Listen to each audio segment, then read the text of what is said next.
हाय दोस्तों, आप सभी का स्वागत है यूट्यूब के ऑनलाइन चैनल मैथ ट्रेनिंग वाला पर।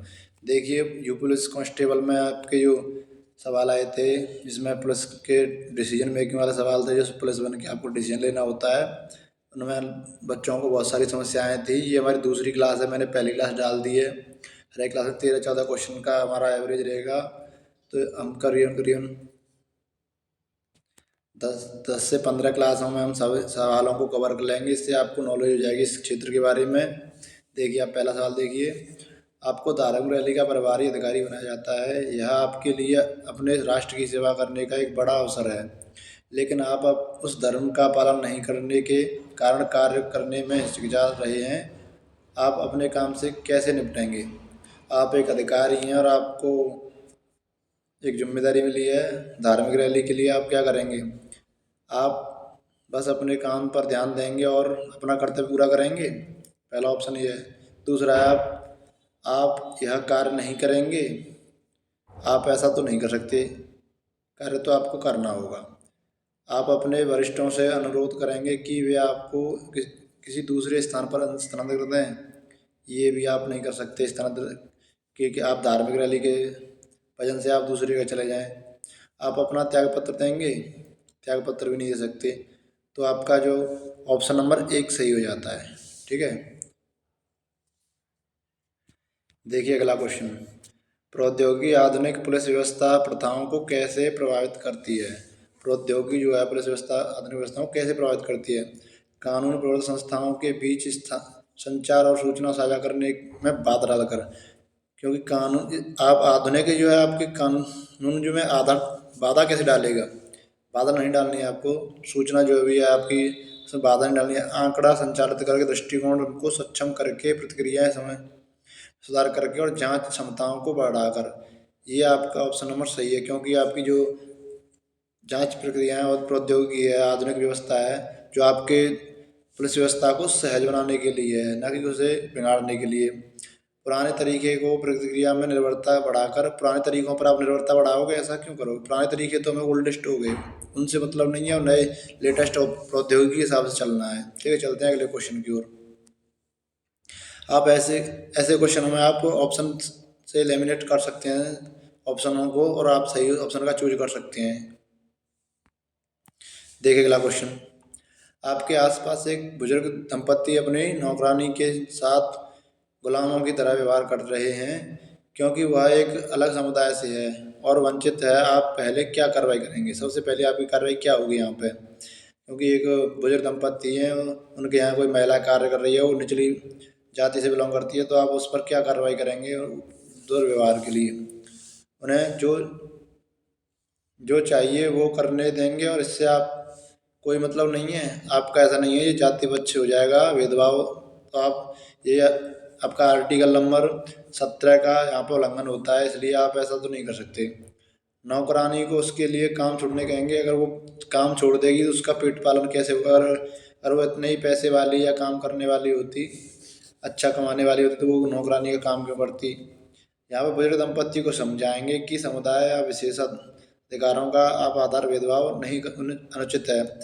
आप समझाएंगे बुजुर्ग दंपति को कि यहाँ पे भेदभाव करना समुदाय, किसी विशेष समुदाय से या किसी से भी, तो आप आर्टिकल 17 का अपमान कर रहे हैं। इसलिए आप उनको समझाएंगे, क्योंकि बुजुर्ग दंपति हैं, हो सकता है वो पुराने ख्यालों में, लेकिन आप उसको समझा करके आप ऑप्शन नंबर 3 का चूज करेंगे।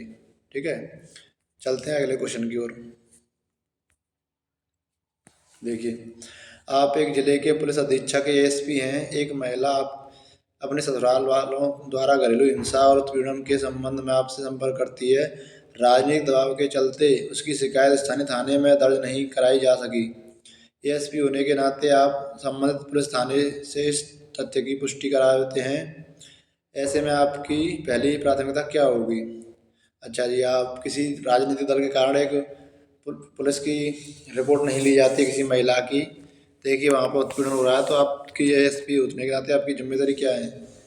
महिला को राष्ट्रीय महिला आयोग से संपर्क करने के लिए कहेंगे, क्योंकि यह शिकायत दर्ज करना बहुत मुश्किल है। आप ऐसा तो नहीं कर सकते, क्योंकि आपकी जिम्मेदारी है। हाँ कह सकते हैं, लेकिन आपकी प्राथमिक जिम्मेदारी नहीं है ये। हो सकता है अंतिम हो, लेकिन प्राथमिक नहीं है ये।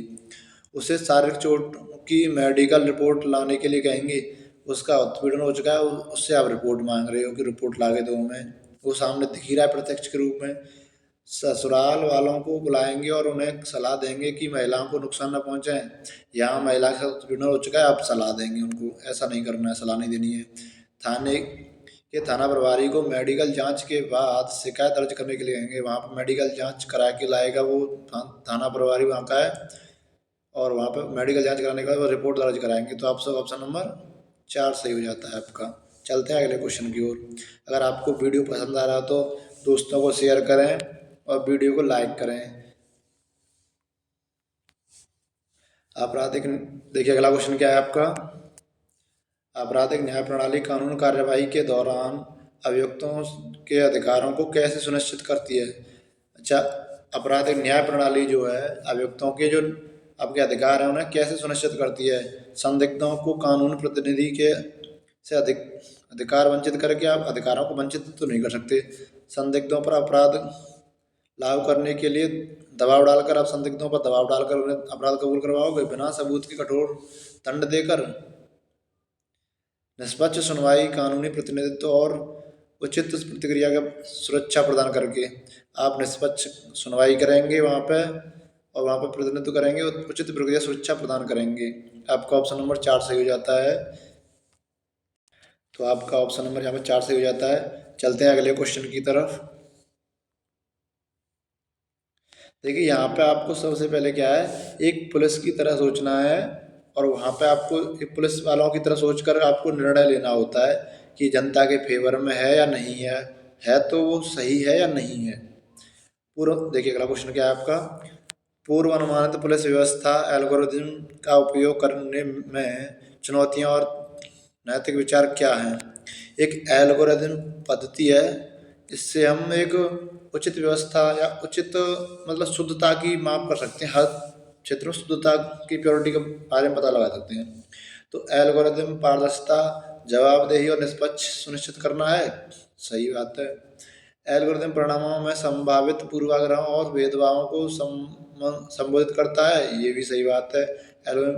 अच्छा देखिए, व्यक्तिगत अधिकारों और उचित प्रक्रिया के साथ पूर्वानुमान सटीकता को संतुलित करना। सटीकता मैंने बताया, शुद्धता या सटीकता।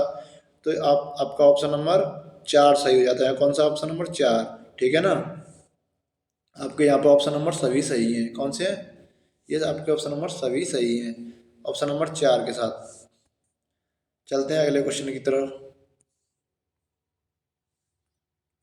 देखिए आपका अगला क्वेश्चन क्या कहता है।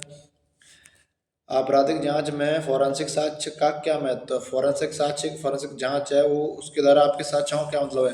फोरेंसिक साक्ष्य का न्यायालय में अप्रासंगिक और अविश्वसनीय है, ऐसा नहीं है। फोरेंसिक साक्ष्य है न्यायालय में अविश्वसनीय नहीं है, विश्वसनीय है। फोरेंसिक साक्ष्य तथ्यों को स्थापित कर सकते हैं और संदिग्धों को अपराध स्थलों से जोड़ सकते हैं और अपराधियों मामलों में समर्थन कर सकते हैं। उनकी जांचों में, अपराधों को पकड़वाने में वहाँ पर आपकी फोरेंसिक साक्ष्य हैं, आपकी मदद कर सकते हैं। देखिए ऑप्शन नंबर कैसे हटाते हैं, ऑप्शन नंबर 3 को कैसे हटाएंगे। फोरेंसिक साक्ष्य का उपयोग केवल तो दीवानी वालों नहीं, यहाँ पर पुलिस के सभी मामलों हो सकते हैं। फोरेंसिक साक्ष्य का उपयोग मुख्य रूप से निर्दोषियों को दोषी क्यों तो ठहराएगा फोरेंसिक साक्ष्य, ठीक है। आपका ऑप्शन नंबर 2 सही हो जाता है। चलते हैं अगले क्वेश्चन की तरफ। देखिए आपको एक पुलिस स्टेशन में एक थाना प्रभारी के रूप में तैनात किया गया है, जहां पिछले अधिकारी विक्रेताओं का शोषण करते थे, जिसके कारण पुलिस के प्रति स्थानीय लोगों की मानसिकता बदल गई है। आप क्या करेंगे। देखिए यहाँ पे आपके पहले जो अधिकारी थे वो रिश्वत लेते थे, घूसखोरी थे, इसलिए वहाँ पे स्थानीय लोगों की जो मानसिकता है वो आप उनके प्रति बदल गई है आपके प्रति। तो आपकी सबसे पहले यहाँ पे उचित कार्रवाई क्या होनी चाहिए। विक्रेताओं से मुफ्त चीज़ें प्राप्त करने को और लाभ प्राप्त लेंगे। आप भी अपने वरिष्ठों की तरह ही यहाँ पे रिश्वत लेंगे, ऐसा तो नहीं करेंगे आप। देखिए अगला ऑप्शन, नए अपने कार्यों से पुलिस का असली चेहरा दिखाएंगे, यही सही बात है, क्योंकि आप एक ईमानदारी की तरह कार्य करेंगे और पुलिस की जो छवि है आप उसको बेहतर बनाकर अपनी ईमानदारी का साक्ष्य देंगे और पुलिस का असली चेहरा दिखाएंगे। पुलिस आप एक ईमानदार व्यक्ति है, न कि एक के होने से आपकी पूरा कानून गंदा होता है। उन्हें बताएंगे कि आप दूसरों की तरह नहीं हैं। ऐसा बताने से नहीं होता है, ऐसा करने से होता है, बताने से कुछ नहीं होता है। किसी अच्छी जगह पर स्थानीय स्थानांतरण के लिए आवेदन करेंगे, आप वहाँ से छोड़कर ऐसा नहीं नहीं जा सकते। देखिए चलते हैं अगले क्वेश्चन की तरफ। अगला क्वेश्चन, आप एक गश्त ड्यूटी पर हैं और सार्वजनिक पार्क में किशोरों के एक समूह को शराब पीते हुए देखते हैं, आपको क्या कार्रवाई करनी होगी? अब किशोर हैं, नई उम्र है, आप वो शराब पी रहे हैं, तो आप गश्त पर हैं, तो वहाँ पर आपकी क्या सबसे पहली कार्रवाई क्या होनी चाहिए? देखिए ऑप्शन नंबर 4 को देखते हैं। किशोरों को गिरफ्तार कर लीजिए और उन पर कम उम्र में शराब पीने का आरोप लगाइए। ये आपकी कार्रवाई हो सकती है, लेकिन ये प्राथमिक कार्रवाई नहीं हो सकती, ये अंतिम कार्रवाई के रूप में हो सकती है कि आप उनको पकड़ कर ले जाएं। क्योंकि कम किशोरों को क्या होता है कि जो नई उम्र में जो आप भी बच्चे होते हैं वो समझाने से समझ भी जाते हैं, और आप अगर अपराधिक में जाओ, उन्हें अपराधी बना दोगे, तो आगे चल के वो आपको आगे चल के अपराधी बड़े अपराधी में बदल सकते हैं। देखिए किशोर पर जुर्माना लगाएं और उनके स्कूल और अधिकारियों को सूचित करें। स्कूल और अधिकारियों से उसका कोई मतलब नहीं है कि आप स्कूल में जाओगे, उनके अधिकारी वहाँ पर आप उनकी शिकायत करोगे। उनके माता पिता से संपर्क कीजिए और किशोरों को चेतावनी देकर छोड़ दीजिए। ये कार्रवाई आपकी उचित नहीं है कि आप माता पिता तक जाओ। शराब जब्त कीजिए और किशोरों को चेतावनी जारी कीजिए, आपकी उचित कार्रवाई है फर्स्ट। चलिए अगले क्वेश्चन की तरफ। अगर आपको वीडियो पसंद आ रहा हो तो दोस्तों को शेयर करें, लाइक करें ज़्यादा से ज़्यादा, जिससे कि हम आगे आपके लिए बेहतर क्वेश्चन ला सकें। चलिए अगला क्वेश्चन क्या है? बल सातत्य का उपयोग कानून प्रवर्तन कार्रवाइयों को कैसे निर्देशित करता है? अच्छा, सभी स्थितियों में अत्यधिक बल का प्रोत्साहित करके? ऐसा नहीं है। ऑप्शन नंबर 3 देखिए, अधिकारियों को बातचीत के दौरान किसी भी बल का उपयोग करने से रोकना। बल का उपयोग करने से रोकना ये नहीं है। गैर घातक विकल्प पर घातक बलों का स्तर प्राथमिकता देना। जहाँ पर घातक बलों की जरूरत नहीं है, आप घातक बल का प्रयोग कर रहे हो, ऐसा भी नहीं कर सकते आप। ठीक है, तो खतरे के स्तर के आधार पर अधिकारियों को बल बढ़ने या कम करने के लिए एक रूपरेखा प्रदान करना, यही बल सातत्य का सही निर्णय है। क्योंकि बल की ताकत वहाँ पे अधिकारियों के लिए जब अगर यहाँ पर आपको खतरे ज़्यादा दिखे तो आप उसके हिसाब से ही बल का प्रयोग करेंगे, खतरा कम है तो आप उसके हिसाब से प्रयोग करेंगे। चलते हैं अगले क्वेश्चन की तरफ। देखिए अगला क्वेश्चन क्या है? आप एक क्षेत्र के आप एक क्षेत्र के प्रभारी अधिकारी हैं और आप अपने इलाके में एक पार्टी में जाते हैं जहां आप देखते हैं कि निम्न जाति के लोगों को एक अलग कमरे में बैठने के लिए कहा जाता है, आपकी तत्काल कार्रवाई क्या होगी? आप एक अधिकारी हैं और यहाँ पे आप किसी पार्टी में गए हैं, तो वहाँ पे क्या कंडीशन होगी? आप निम्न जाति के लोगों को आने और दूसरों से जुड़ने के लिए कहेंगे, आपका ये कारण नहीं है आपकी दूसरी जाति के लोगों को आप बाहर निकाल के लाएं, वहाँ पे दंगा भी हो सकता है। आप पार्टी के मेजबान से बात करेंगे और उन्हें सलाह दें कि भेदभाव ना करें, ये उचित कर रहा है कि पार्टी के मेंबर जो हैं उन्होंने जो भेदभाव कर रहे हैं उनसे सलाह देकर उन्हें कहेंगे भेदभाव ना करें। चलते हैं अगले क्वेश्चन की तरफ। पुलिस कदाचार को प्रभावी ढंग से संबोधित करने के लिए कानून प्रवर्तन संस्थाओं का क्या उपाय होना चाहिए? यहाँ पर पुलिस कदाचार को प्रभावी ढंग से संबोधित करना है। मजबूत निरीक्षण तंत्रात्मक जवाबदेही उपाय लागू करना, सार्वजनिक और तकनीक स्रोतों से प्राप्त शिकायतों पर ध्यान न देना। आप ऐसा तो नहीं कर सकते कि आप ध्यान न दें तकनीकों पर।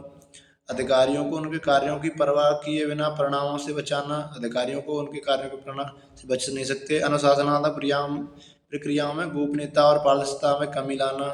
आप वहाँ पे अधिकारी हैं और पारदर्शिता निष्पक्ष और उसके करने के लिए आप उसमें कमी लाओगे, आप उसे प्रोत्साहित करोगे, तो आपका ऑप्शन नंबर 1 सही हो जाता है, मजबूत निरीक्षण तंत्र और जवाबदेही उपाय करना। चलते हैं अगले क्वेश्चन की तरफ। अब अगला क्वेश्चन क्या है? एक स्टैंड अप हास्य अभिनेता ने अपने प्रदर्शन में एक पर मजाक कर बनाया जिससे वीडियो में एक विशेष हिस्से धार्मिक भावनाओं को आहत किया और शो के बीच विद्रोह का कारण बना। आप हास्य अभिनेता की सुरक्षा के प्रभारी थे, आप क्या करेंगे? यहाँ पे आपको देखिए, आप सबसे पहले आप क्या करेंगे? यहाँ पे थे आप हास्य अभिनेता के प्रभारी अधिकारी, तो सबसे पहले आपकी जिम्मेदारी थी भीड़ को नियंत्रण करने के लिए फायरिंग करना। पहली जिम्मेदारी नहीं है आपकी। भीड़ को भीड़ को खाली करने के लिए फायर अलार्म करना। ये पहले ही नहीं है। भीड़ को विचलित करने और उन्हें शांत करने के लिए घोषणा करना। हास्य अभिनेता को पहले किसी सुरक्षित स्थान पर, सबसे पहले आपके जो हास्य अभिनेता है उसे आप सुरक्षित स्थान पर पहुंचाओगे, उसके बाद अपने भीड़ और उस पर नियंत्रण पाओगे। देखिए दोस्तों, ये 13 क्वेश्चनों की स्लाइड थी। अगर आपको वीडियो पसंद आया हो तो वीडियो को लाइक करें, दोस्तों को शेयर करें, हमें ज़्यादा से ज़्यादा सपोर्ट करें।